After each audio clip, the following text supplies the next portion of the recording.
Hello again, ladies and gentlemen, and welcome to the COVID-19 lockdown account. Today I've got Chris Phillips. Now, Chris is the chief sports reporter at the Echo newspaper, and has been going through some interesting times, I suppose. So, Chris, how are things at the moment? Yeah, I'm very well, thank you. How are you doing? I'm very good. One of the things I want to pick your brains about straight away is the fact that sports kind of stopped. Yeah. It was quite daunting when it first came. I mean, normally sport, we've got the football season and the rugby season, and then once that comes to an end in a normal set of scenarios, you do get a bit of downtime then. But obviously, there's still things going on. So you've got your cricket, you've got your tennis, and things like that have local impact. But this time, it's just. I mean, I've been at the Echo 17 years now, and I've never known anything like it because there's literally no sport at all. And to start off with, it was a little bit daunting, and you're thinking, well, if there's no sport, what the hell am I going to be writing about? And it was a little bit challenging, but the longer it's gone on, you've kind of adjusted to it. And we've been doing a lot of nostalgia pieces and going back in time and talking to former players and things like that. So touch wood, it's going all right at the moment, but it just depends how much longer we're going to be going without any sport at all, because I think I'll be ending up interviewing former tea ladies or things like that, the way it's going at the moment. Yeah, well, I kind of know how you feel in some respects when it's coming for trying to find some content, but I think being who you are and being in the position that you are, it's that diversity and the kind of new ideas that is kind of the reason that you have the role that you have, right? And you've worked your way to the position that you're in. I suppose the next thing for you guys is trying to get a hold of the games that are slowly drip feeding back in. Like, obviously the German league is now back open, and we're probably going to be looking for some form of sport coming to light in the next few weeks, I suppose. Yeah, obviously, like you said, the German games have been going ahead, and it does look as though the Premier League will be returning quite soon as well. But for us, obviously, we're the local paper, so the Premier League doesn't really make too much impact on my day, really, what I'm going to be reporting on, because there isn't really too much local interest in terms of we don't have any Premier League clubs on our patch or anything like that. Now, obviously, there will be things that are happening that will impact on people, and football's football, so there is a little bit of interest. But because we're doing local sport, that's the problem. So you've got to be trying to find local angles and local people that have been doing things. But I've just done a lot more nostalgia, like I touched on before. We've been going back and interviewing some former players, and I've actually quite enjoyed it, really. I've kind of used this as a time to think, well, I wouldn't normally do this, and I'm a Southend fan myself, so I've been going back through the old programmes, and it's conjured up some really nice memories and games and players that I'd forgotten. And it's nice to know what these people are up to now. And normally you wouldn't be doing that because it's so busy that you haven't got the time and you haven't got the space in the paper or online or anything like that, because everything's 24/7, so hectic. But this time, because there isn't the live sport to fill the space, you're having to sort of think outside the box a little bit. And in a strange way, I've actually been enjoying it, because you're doing stuff that you wouldn't normally do. Whereas I guess people normally say to me, oh, your job must just be quite repetitive. You're just watching the same team every week. Last season, lose every week. You're interviewing the same players, the same people. It's the same stories. And I always dispute that a little bit, but I can understand where they're coming from. But for the first time in a long time, it's been something completely different. And although it's been hard, obviously, there's been difficulties for everyone. I've kind of tried to use that, and that's almost sort of given me a little bit of motivation and enthusiasm just to sort of keep going as such, really, and keep plodding along. Yeah, well, I think as well, when you're doing stuff and you're going through archives and you're looking for content in that way, you kind of have free reign. You've got your own time. You can take it at your own pace. You can you can steer the ship where you want it to go. Whereas reporting on games, you're fairly structured in what you can report on, right? Yeah. There's not much more much more diversity you can bring to that. But especially when it comes through players' lives, their livelihoods, where they've gone to after, there's kind of rabbit holes you can go throughout people's lives, and then you can bring that into other players, other scenarios and stuff. And and you know, you can have a lot more creativity with that side of things as well, I can imagine. Yeah, 100%. Yeah, you're definitely right. And it's been quite nice as well, because I'm not normally someone who's got a very good work-life balance. Mm-hmm. So I've sort of noticed during this time, I haven't had as much work to do. The pages have been reduced. Normally we would have 5 or 6 sports pages a night. Yeah. And this time we've been having sort of 2 or 3. So the workload's halved pretty much. And moving forward, I've realised that actually I need to continue this. Yes, work hard and do everything you can, but there has to be a balance, really. And I think in the past I've been a little bit guilty of just work.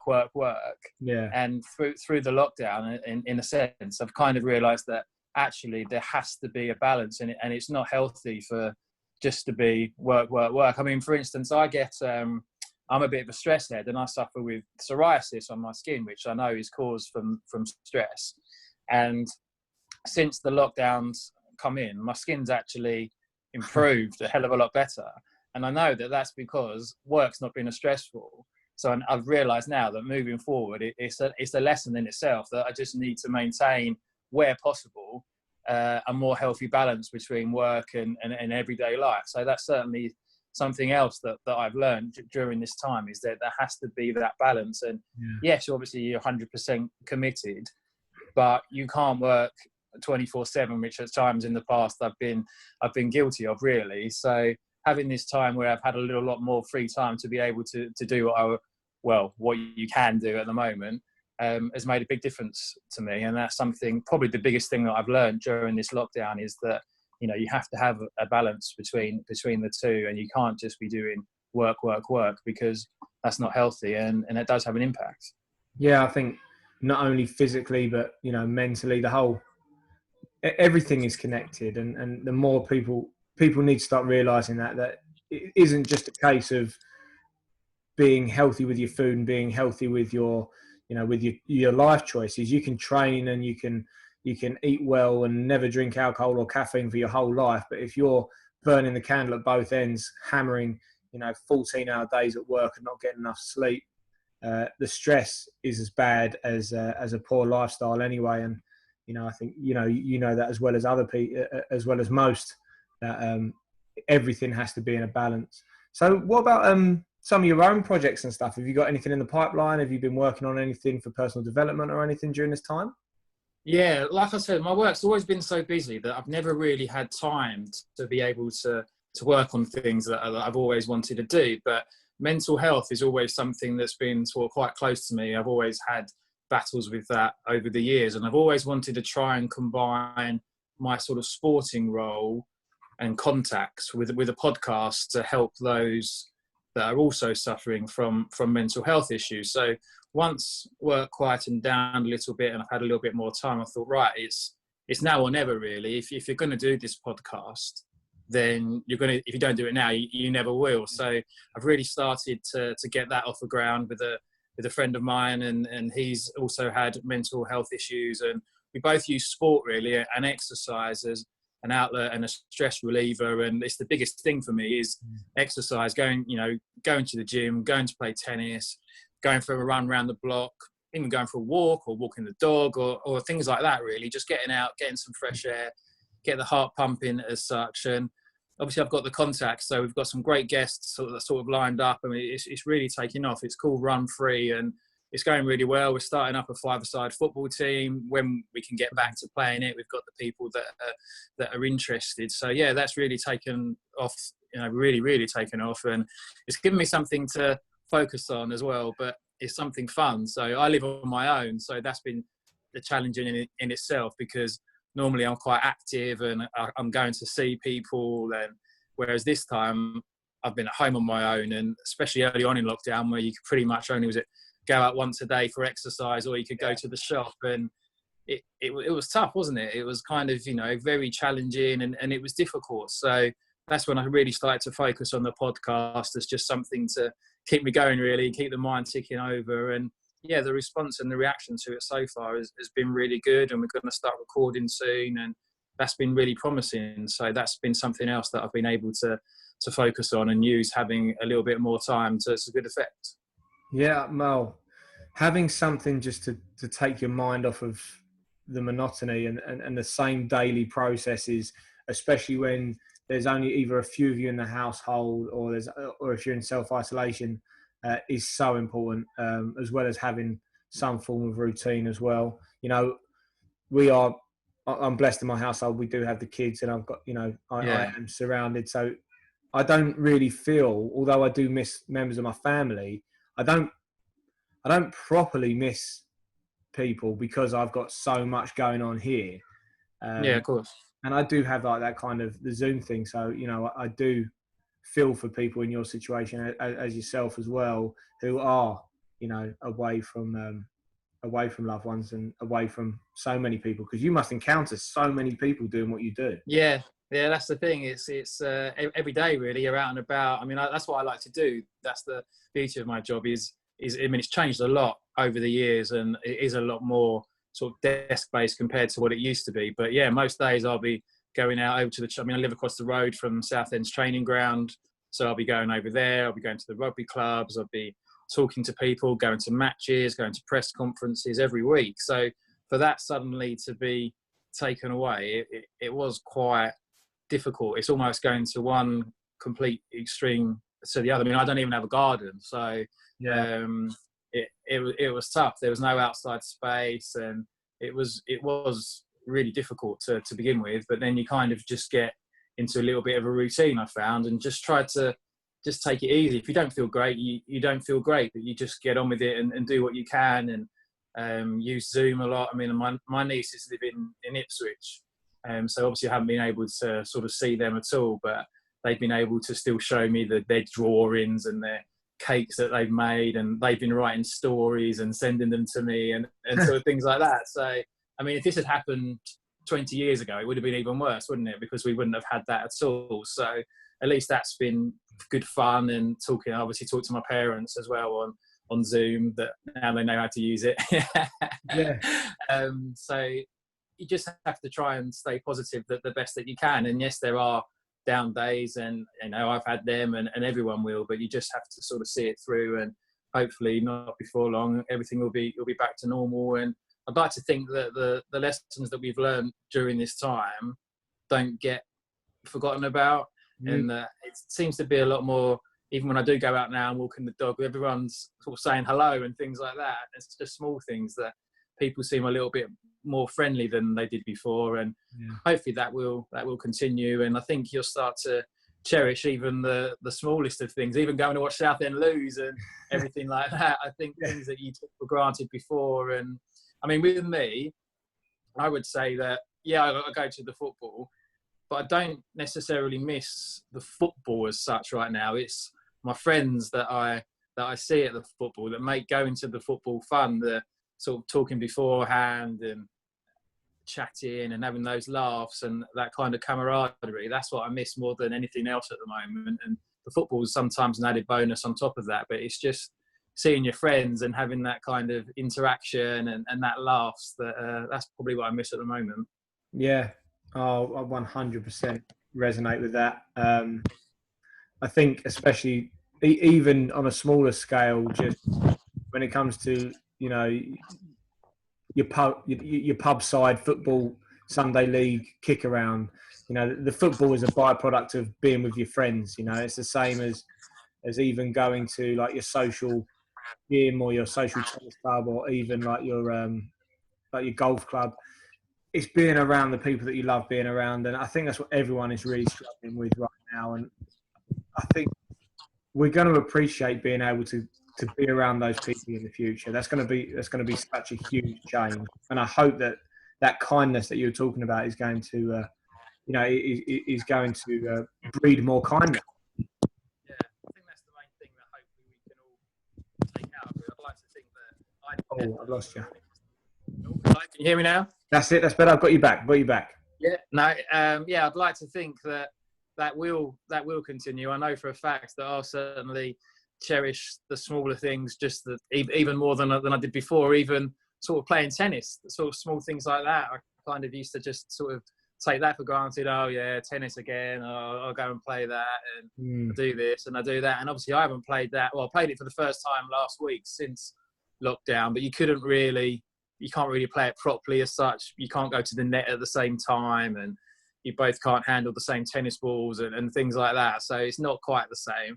Although I do quite like it, the fact that I can't serve at the moment, because that's the weakest point of my game. But even just getting back and playing a normal game of tennis and things like that, I'll be really excited about now. Whereas in the past, it was just part of my everyday, well, not every day, but every week, what I did. And that was it, really. I never really realised how much I necessarily enjoyed it and look forward to it, because it was just what I did. But when these kind of things are taken away, it's when you start to realise just how much, in actual fact, you do really enjoy it.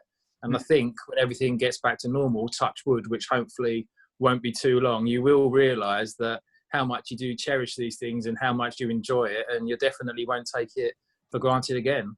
No, definitely not. Definitely not. And is there anything new that you've decided to try your hand at? I think this is going to make me sound really, really bad, but I've learned how to use the new washing machine, which is, I know, is terrible. But so yeah, I've learned how to use the washing machine, and a little bit more cooking and trying to, because everything's always on the rush and I live on my own. I don't eat badly, but I probably don't eat as much goodness as I probably should do. Yeah. Because it's just me. And if I've had a long day at work and I get back and I just sort of think, well, what's the point of spending, half an hour or 40 minutes making a meal when it's just me? But because I have had a little bit more time at the moment, I have learned to cook a little bit more, and I've managed to lose a stone actually since lockdown started, and that purely is because of the fact of just eating. And I've been going running every day just as something to do, really.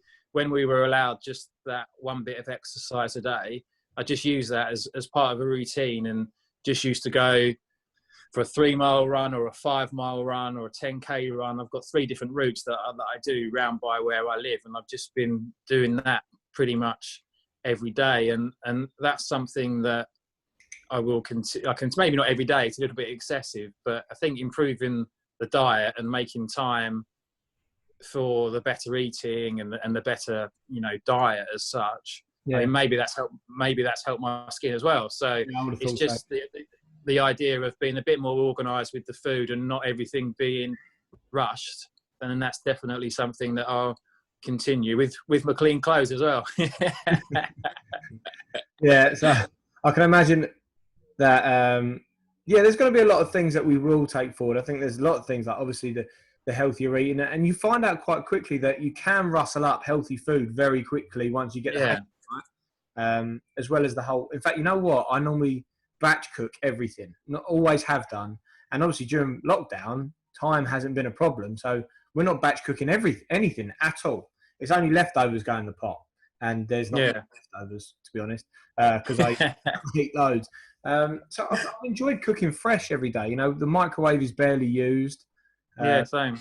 It's just kind of up and go, which, it's something that I understand that we're not going to be able to take that into the future, but it's nice while we've got it in the moment as well. Yeah, because I got quite lazy. I live next door to McDonald's, and I wouldn't necessarily eat anything by their standards, which is that bad. But I'd quite often just get a wrap, and you'd think, oh, that's okay. It's under 400 calories. I'll just get a wrap and a Diet Coke and that. But it's not great, is it? And probably part of the diet as well improving is the fact that McDonald's has been closed. So I do feel bad for. I mean, they probably got enough money, but obviously it's bad that the people that work there have had to go without a working, and I hope they've all been looked after. But from my point of view, it's probably helps that it's broken my McDonald's circle as such. Yeah. So that's something else that maybe I'd start driving a different way home so I don't go past it. yeah. Start making McPhillips instead. Yeah. At home.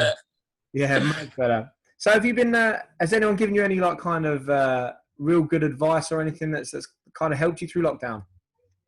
I wouldn't necessarily say it's been advice, but I think early on, I think it might have been my parents or something, about just trying to get into a routine. Because I mean, I do work from home a fair bit anyway when even when things are normal as such, the way that it's been going at work, I do tend to work from home quite a bit. But since lockdown, I've just kind of been doing, make sure that you get up and you wash yourself. I know silly little things, Yeah.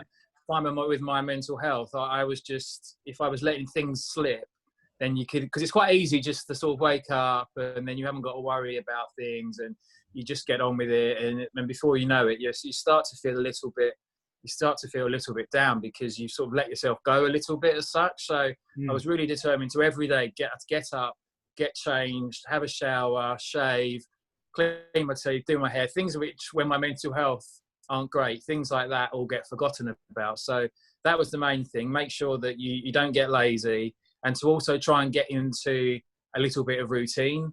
I will start work at a certain time, 9:30, 10.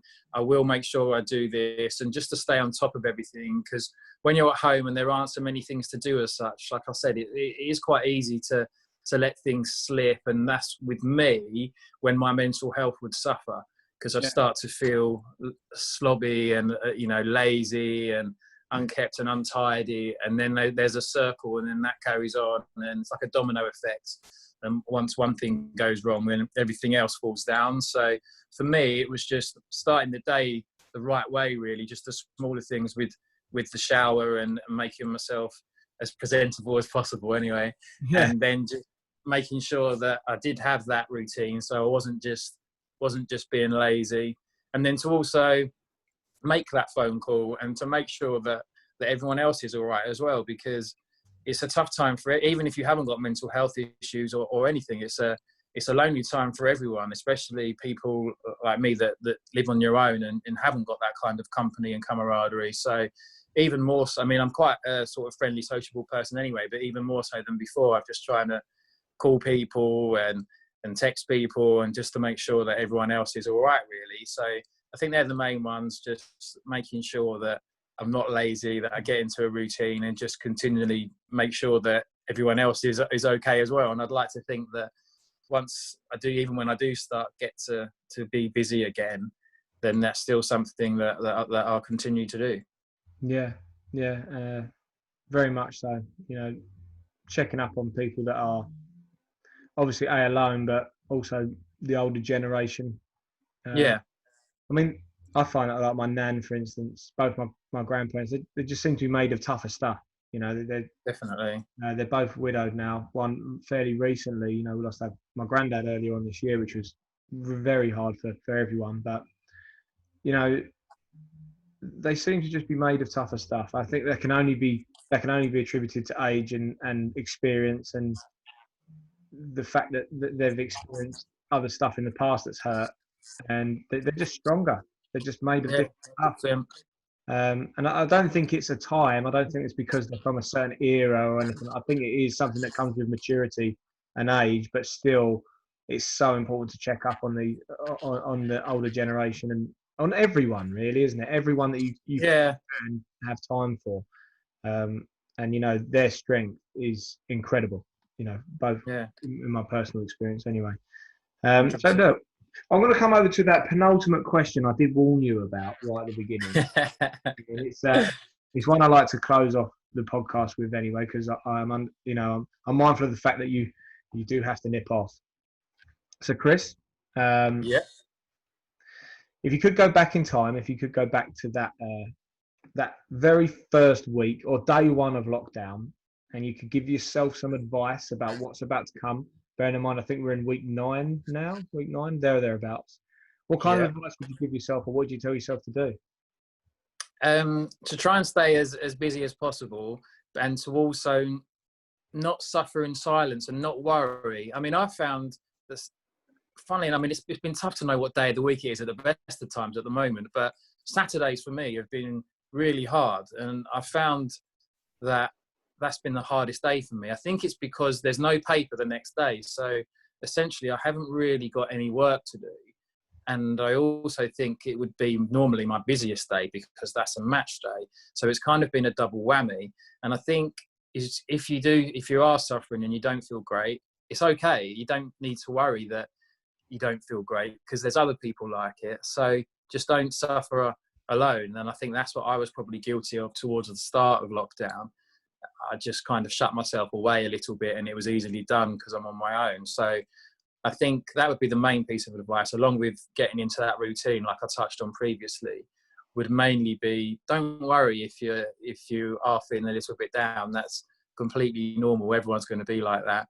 Pick up the phone, give someone a call, set up. I mean, I've been doing a lot with, I think everyone has, haven't they? We've been doing lots of quizzes and things like that. So I haven't been on my own, and just get in touch with people and communicate. And before you know it, if you chat to someone and you have a bit of a laugh, really, don't you? And then you pick yourself up, and then that gives you the added motivation and a little bit of the boost to then go out and do your run and things like that. Whereas previously, the first 2 or 3 Saturdays of lockdown, I wasn't great at all. I found it really hard, and I was sort of falling back into bad habits in terms of not getting up and getting washed and just being lazy. So that would be the main one for me, is to just stick to the routine and to not suffer in silence. If you're not feeling great, then pick up the phone and give someone a call, or FaceTime, or do the quiz, or something like that. Is just to not keep quiet and to talk to as many people as you can, really, because that makes the day a lot happier.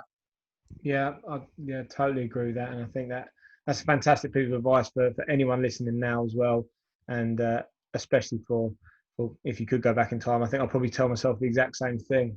Now, Chris, look, thank you so much for that. I'm going to wind down. I'm going to do a quick chat with the audience, and then we'll have a chat off screen after. But first of all, thank you so much for your time today. And no worries. Thank you for having me on. No, it's great, and I look forward to hearing about your podcast shortly after as well. So guys, thank you again so much for listening today. If you have enjoyed the podcast, or if anything has resonated with you, please do press that share button on social media, or give us a cheeky comment below. Keep it kind and keep it clean. Also, if you do feel that you do have a voice and you'd like to help me on my almost impossible challenge of interviewing 100 people during the COVID-19 lockdown of 2020, please do get in touch via A.B.C Gym on Facebook, or give us a cheeky comment below. Thanks again, guys, and thanks again, Chris. See you soon. No worries. Take care.